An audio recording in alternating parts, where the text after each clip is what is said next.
Two-nation theory. The two-nation theory is a political idea that was developed in the late 19th and early 20th century in the context of India's struggle for independence from British colonial rule.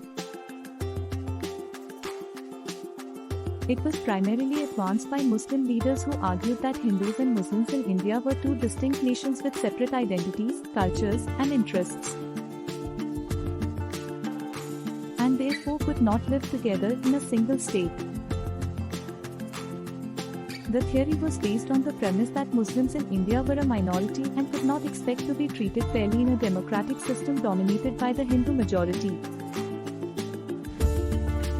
It was also influenced by the idea of pan-Islamism, which held that all Muslims in the world were a single community and shared a common set of values and beliefs. The two-nation theory was first articulated by Sir Syed Ahmad Khan, a Muslim educationist and social reformer, in the late 19th century. It was later popularized by the All India Muslim League, a political party founded in 1906 to represent the interests of Muslims in India. The theory played a significant role in the partition of India in 1947, which resulted in the creation of two independent states, India and Pakistan. The partition was accompanied by large-scale violence and displacement, with millions of Hindus and Muslims forced to migrate to the newly created states.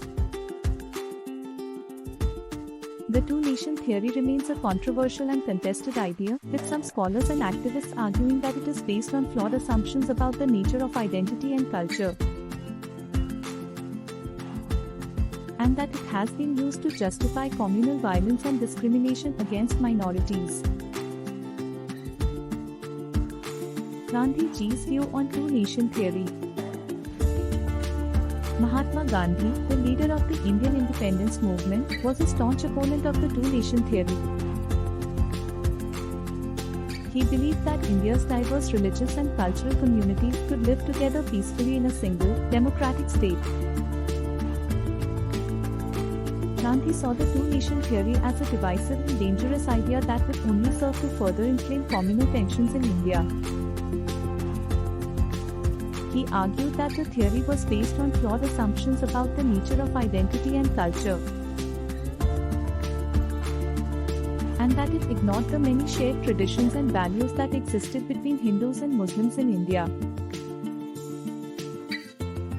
Gandhi also believed that the two-nation theory would lead to the creation of two weak and unstable states, rather than a strong and unified India.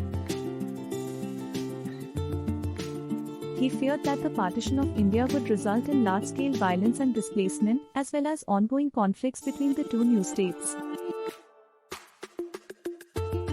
Despite his opposition to the two-nation theory, Gandhi was a strong advocate for the rights of Muslims in India.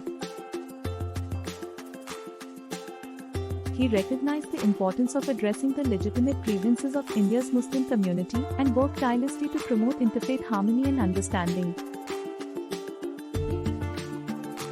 Gandhi's commitment to pluralism and inclusivity remains an important legacy of his life and work.